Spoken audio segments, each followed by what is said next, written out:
Hi, everybody. I'm continuing on with our series on the categories of verbal abuse. And tonight's categories, I am doing category number 12, forgetting, and I'm combining it with category number 14, which is denial.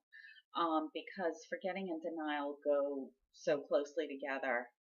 Um, in some cases, the narcissist will kind of use them one and the same. Um, Nothing screams invalidation quite like the verbal abuser's forgetting and denying that events happened, that conversations happened, that things were promised, and like I said, they sometimes they go hand in hand. They use these tactics together quite frequently. So I'm reading from Patricia Evans' book, The Verbally Abusive Relationship, and this is what she says about forgetting. Forgetting involves both denial and covert manipulation. The declaration by the abuser that what occurred didn't occur is abusive. Everyone forgets what happened now and then. However, consistently forgetting interactions which have a great impact on another person is verbally abusive denial.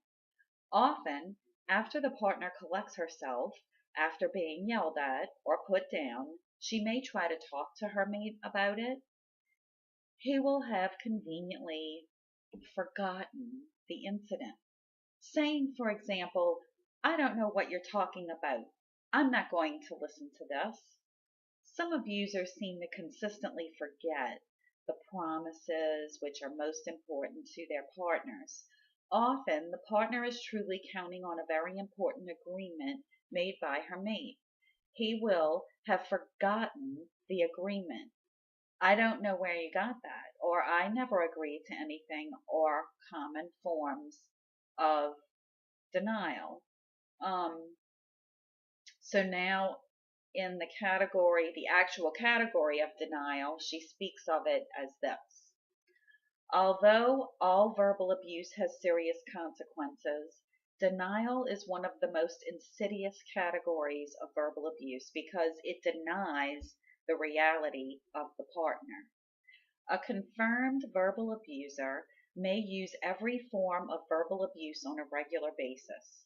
This very same abuser might very well read this section on the categories of verbal abuse and say that he has never been abusive, that he loves his partner, and that he would never do anything to hurt her. The following are some examples of denial. I never said that. You're making that up. We never had that conversation. You're getting upset about nothing. I don't know where you got that. You've got to be crazy. These are all examples of denial when the partner of the abuser clearly realizes that he did say that. She's not making it up. She's upset about something. They did have that conversation. Her experience is real and she's not crazy. Then she has enough self esteem and knowledge to recognize verbal abuse. Um, I want to give some specific examples that where my abuser used forgetting and denial. And like Miss Evans mentions in her book, it's not we're not saying that any time somebody forgets something that they're lying. We're talking about when they say they forgot about something and they really didn't. They know they said it. They know they hurt you, but they're not going to admit to it because that would mean that you win. And with the narcissist, we know that it's all about winning. Some examples that I've seen in my relationship, and I'm talking about the entirety of the relationship, these happen. Of course, it happened more frequently as after we were married, after we had kids, just as life got more complicated and we had more responsibility, and he became less and less able to handle adulting. Um, we would have more of these explosions and arguments and incidents where he would then forget that he had raged at me, forget that he had yelled some insult at me that hurt me, or just outright deny it, that it never happened. Excuse me. Mine used the fake forgetting. I would call it more fake forgetting. He would use that more than he would use the outright denial. So it would kind of like, I guess in his mind, if he didn't outright deny it, then it maybe he thought like then it really wasn't, he wasn't really lying, that it seems like less of a lie if he said he doesn't remember or doesn't recall that conversation, because in his mind he's saying, well, maybe it really did happen, but I just don't remember it. And the reason, of course, he doesn't remember it is because he doesn't want to talk about it, because then that would mean he's the loser in his mind. He loses the argument, I guess, because in his mind it was all about who wins the argument and who loses the argument. It's not about resolving any issues. It's not about making any real progress in the relationship and being more of a mature adult and dealing with our problems in a more adult way. It was about who wins the argument and who loses. And I'm not just being a bitter ex-wife. I firmly believe that this is how his mind works. That he would rather stand there and lie about something he said or something he did because he doesn't want to be the loser in an argument. So here are the examples I've come up with. He forgot that he raged at me outside of a hospital one time. It was in the car. We had visited his father, who had just had bypass surgery. And this is when we were dating, and it was before, I think it was before we had even moved in together. And he raged at me after we had visited his dad about a bad parking spot, and he blamed me that I picked a crappy parking spot. And actually, I think it was, if I remember correctly, I think it was him who said, oh, pull in right here. This is a good spot. And then while we were in the hospital, it was parallel parking, and they parked a little too close to us, so it made it difficult to get out. And he raged at me about that, probably because, I don't know, I think maybe he was upset seeing his dad in the hospital, and he didn't know how to deal with feelings of feeling sad and upset about seeing his dad in the hospital. I think I've said this before, like any kind of negative or sad feeling that he ever had, any kind of emotion like sadness, grief, worry, it would come out as rage, basically. He had no clue how to deal with his emotions. Still doesn't. Next example, he forgot that he raged at me in the car on the way to the funeral home on the day of my brother's funeral. My brother committed suicide when he was 31 years old, and my husband and I, we were living together at the time. It was before we were engaged, and we only had one car. We only had my car, because he never seemed to have an operational vehicle. And we're in the car on the way to the funeral home, and about like just a couple of blocks, we're almost there. We're a couple of blocks away, and he started screaming. I mean, screaming at me. This was like a Saturday morning, so it's early because we had to be there. The family had to be there early, and he's screaming at me in the car, yelling something about what bullshit it was that he had to get up early and go to this stupid bullshit on his day off. And I'm sure he probably forgot all about that. I'm sure if I questioned him about it today, he would say he doesn't remember, of course, that, you know, he doesn't recall that incident. But I remember when you're the one getting screamed at, you remember. Um, Next example, I'm sure he forgot that he raged at me in the car as we returned to our apartment after our engagement photo session. As part of our wedding package from the photographer, he included an engagement photo shoot, and we went one evening after work. And on the way, and I still can't figure out what this was about. But he just randomly, I mean, just started screaming at me about how it was such stupid bullshit. He didn't feel like having to do that. You know, it was his time off. He wanted to just be able to come home from work and relax, and he didn't want to have to go do that stupid bullshit. That you're seeing a pattern here. Like when he has, you know, when you ask him to do something and something that was really nice for the both of us, you know, it he just if he doesn't feel like getting up off his lazy ass and going to do it, but he, you know, kind of is obligated to do something, he just can't deal with it. It's like a little kid. I don't want to do that, and then he screams and yells and throws a tantrum. Um, Next example. This is a significant one. And I'm sure he forgot all about this one. How he raged at me in a restaurant in front of his entire family of origin, including his grandmother.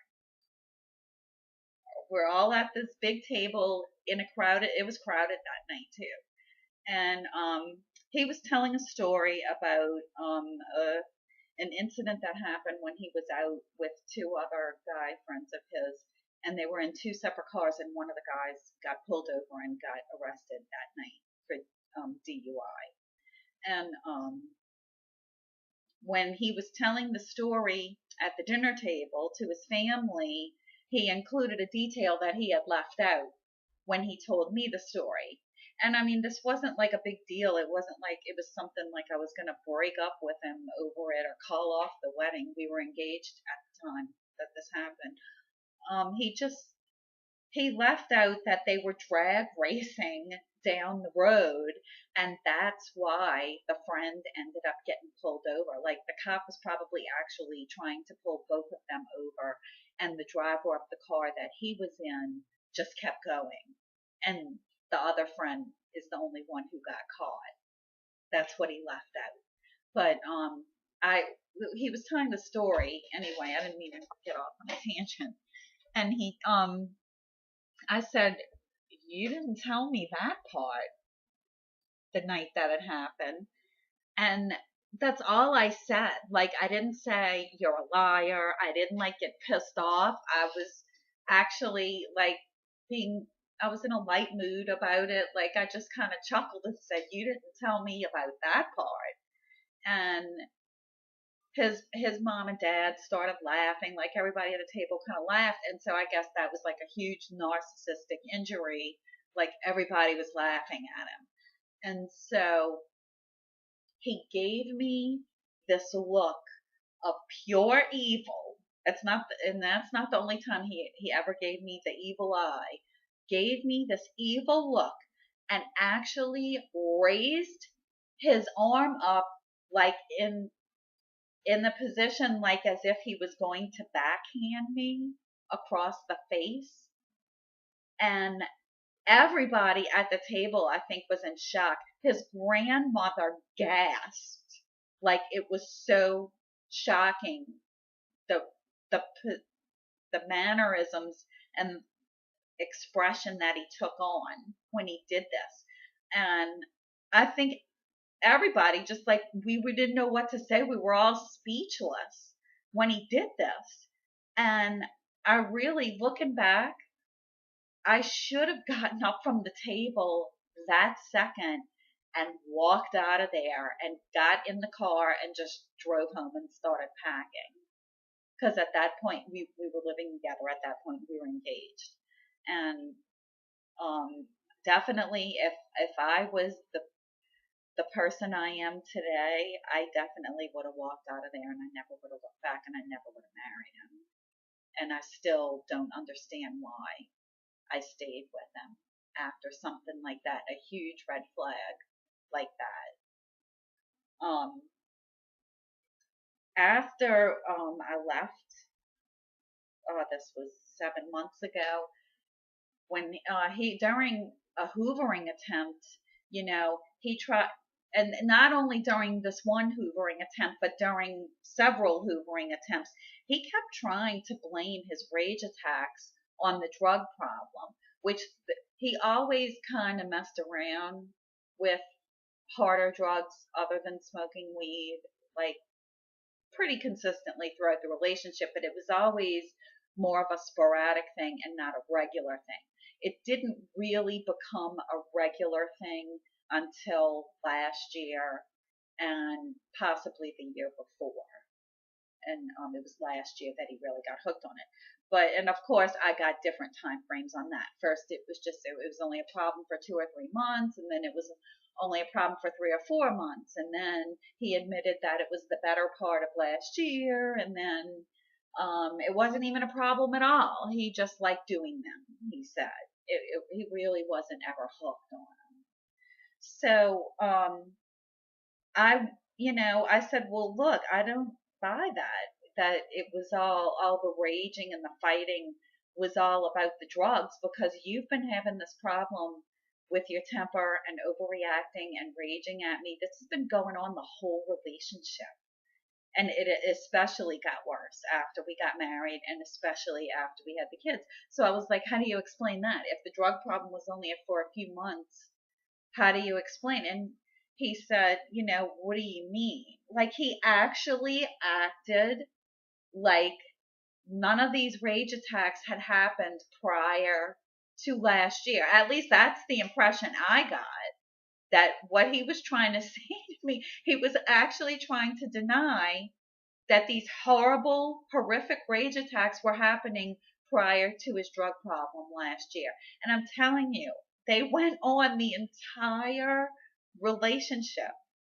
And it was just so frustrating and invalidating for him to be sitting there in front of me and acting like the only time we had this bad problem with his explosive temper was during the drug problem last year.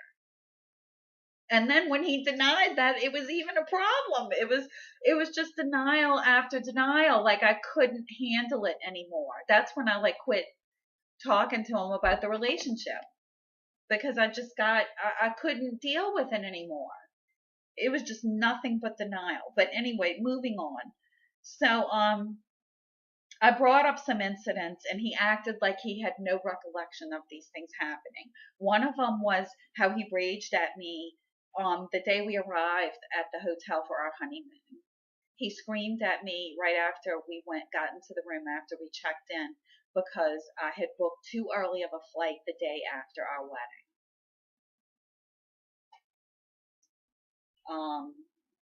It wasn't really that early either. It didn't leave until 11 or 11:30.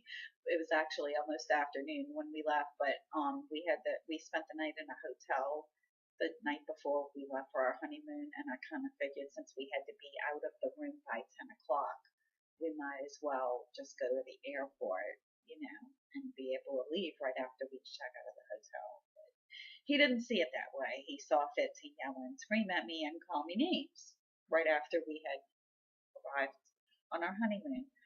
But yeah, he forgot all about that one. Had no recollection of it at all. Another incident he claimed to not remember was when we went to his high school reunion. This was before we had the kids. This was back in 2002.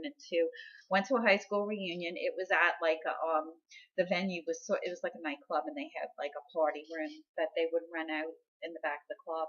And we went to this, and another couple had ridden with us to this reunion, and he told them specifically before we left, I don't mind if you want to ride with us. I don't mind driving, but you have to leave when we leave. Like, if you get tired or whatever and want to leave early, I'm not going to leave early. I want to stay and hang out and enjoy the reunion and see everybody.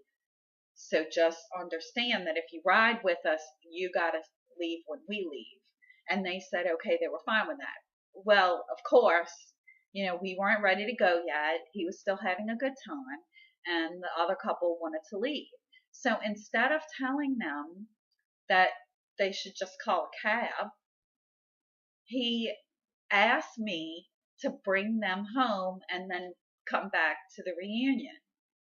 And I said, no, I don't want to do that. I don't want to leave and come back. We got a parking spot right across the street. And at this point, like, the club we were at was near other places, other nightclubs and such. And so I knew, because we had gotten at the reunion like earlier before a lot of the parking was already full. And that's why we got the good spot. But at this point in the night, people were out and about. If I left that spot, it was going to get taken. And I was like, I don't want to lose the parking spot and then have to go home and then come back. I said, just tell him to call a cab. He then turns around and tells the couple, she'll bring you home. And of course, being the pathetic people pleaser that I was, I couldn't say no. So I bring this other couple back home and then go back to the reunion. And of course, the parking spot across the street is gone. So then I have to park like 2 blocks away, and it was cold that night. So I was freezing and walking 2 blocks in the cold because he couldn't just tell his friend, hey, look, I told you, you either leave when we leave or you call a cab. That's it. So I was pretty ticked off when I got back in the reunion, and I didn't cause a scene or anything. I was a little terse with him, but nobody was like staring at us. There was music playing. People were doing their own thing. And I walked up to him and I firmly kind of put his keys in his hand because I didn't have my keys with me, so I had to use his keys. And I kind of roughly put his keys back in his hand. And I said, I just had to walk 2 blocks in the cold because I lost the spot. That's why I said I didn't want to bring them home. And he claimed that I was acting like a crazy bitch and everybody was staring at me, and then he immediately demanded that we leave. So we leave the reunion, we go home, and he starts raging at me that I embarrassed him and in front of a bunch of people that he does not keep in touch with and that really don't matter. But I didn't cause a scene anyway. He's yelling and screaming at me, will not stop. I end up in the middle of it. I had to go to the bathroom. So I'm like, look, I have to pee. So I'm leaving the room right now. I have to go to the bathroom. So I go in the bathroom. Of course, he follows me in there. So the whole time I'm peeing, he's like yelling and screaming at me. Then he takes the door, the bathroom door, and starts swinging it and banging it into the shower rod. And he bangs the shower rod until the shower rod bends and falls down into the tub. Then he goes into our hallway and punches a hole in the wall. And I brought that up like during this hoovering session, and he's asking me, what do I mean about his temper before the drug problem? And this was one of the incidents I pointed out.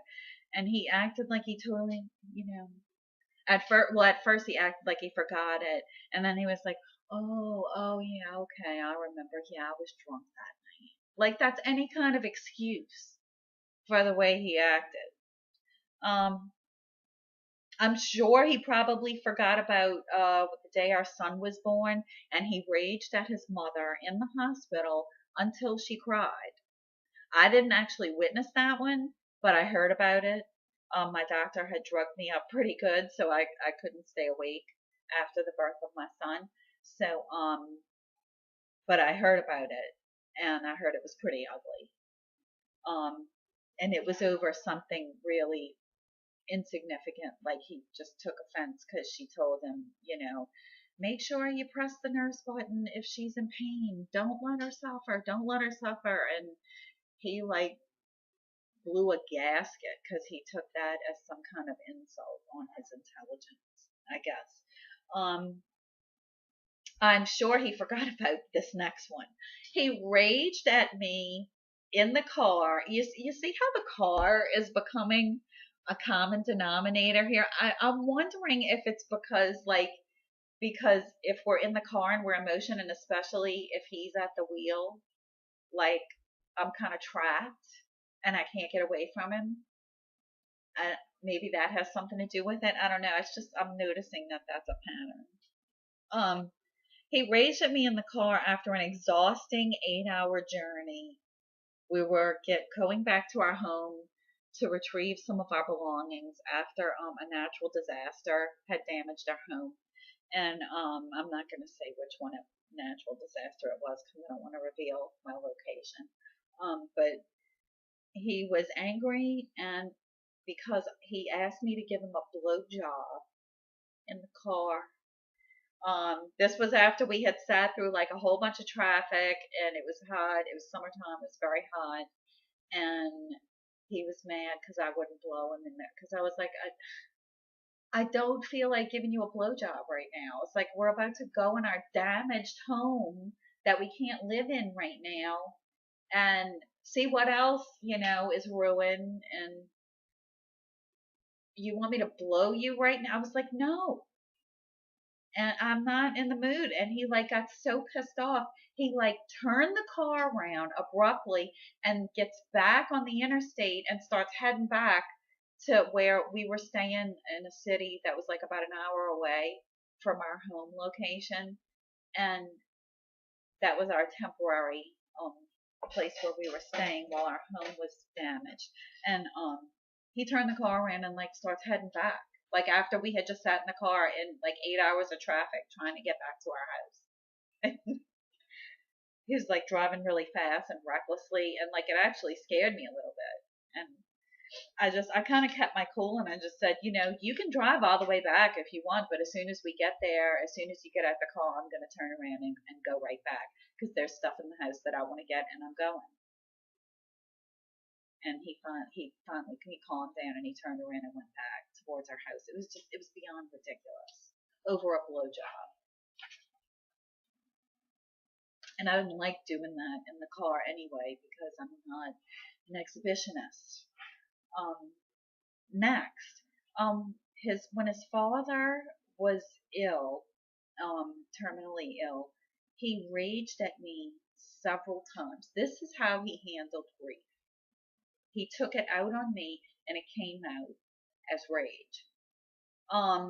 One of the rages during this time was because I took too long dress shopping one day. He yelled and screamed at me, what was I really doing?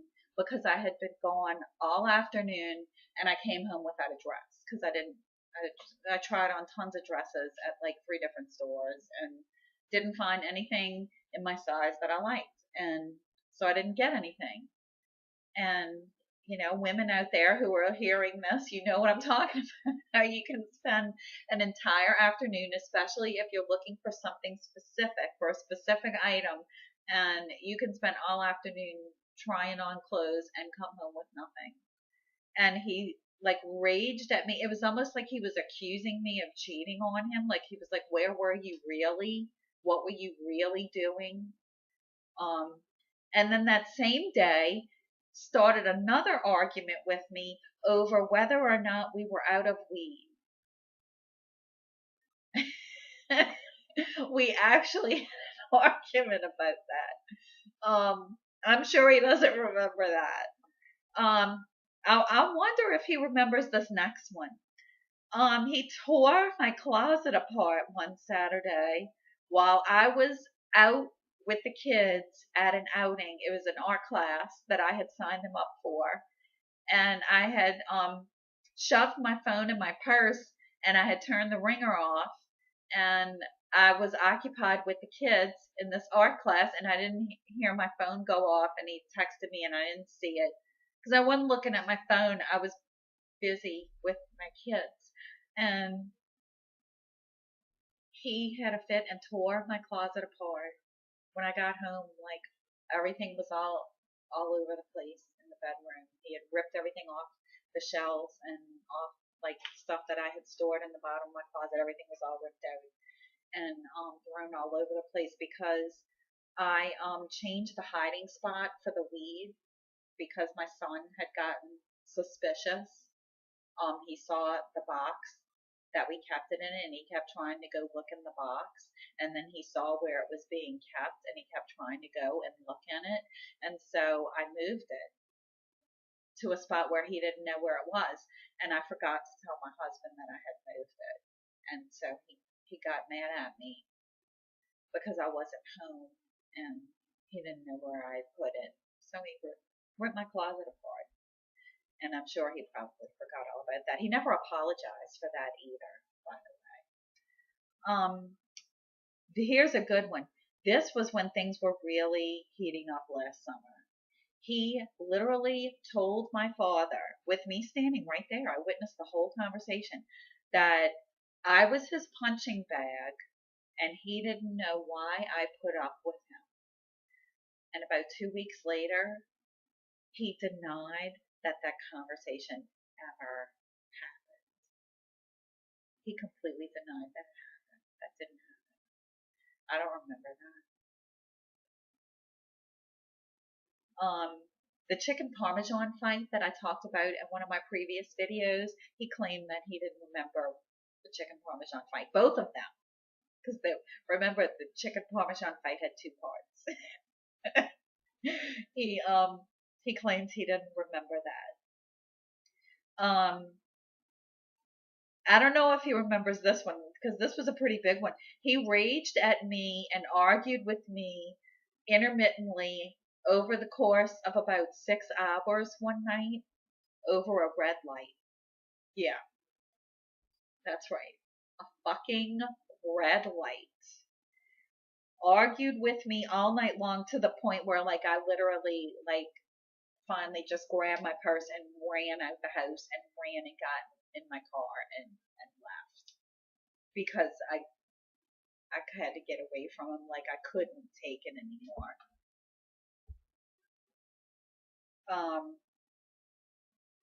Also during his hoovering attempt after I left, when I was giving him examples of the temper thing, and I talked about how he raged at me in front of his mother and his brother and sister-in-law and their daughter and our 2 children. And it was over an accusation he made that my family was all up in his business and that they were all losers. And he got mad when I called him out and said, nobody's up in your business. Like they never even come over to our house, even though they lived directly behind us. And they didn't come over here and bother us and get, my mom helped with watching the children. That's the only reason she would ever come over is if she was watching the kids while we were at work or when I was at work and he was supposed to be at work, but he was sleeping in because he was getting high all the time. Yeah, he,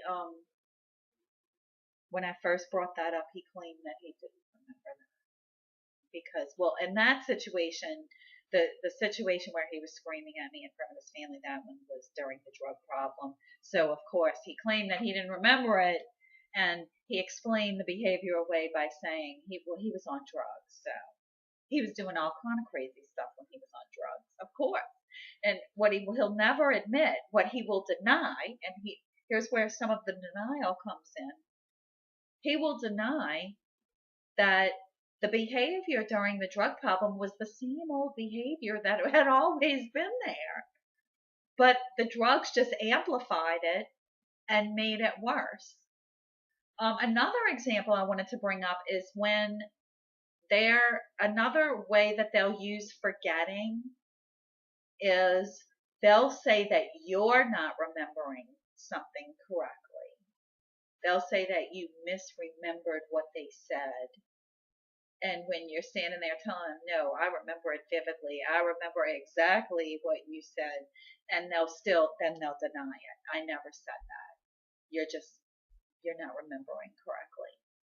I've gotten that one several times. And let me tell you, it is so frustrating. They just deny your reality. It's like they deny reality in general, I find. Denial is a very, very big part of the narcissist psyche. They have to, because if they actually faced reality and faced the truth, they would just completely break down. So, you're going to find a lot of denial and convenient forgetting when you deal with the narcissist. So, I'm going on long enough. I'm going to go ahead and cut this one off right here. Thanks again for listening.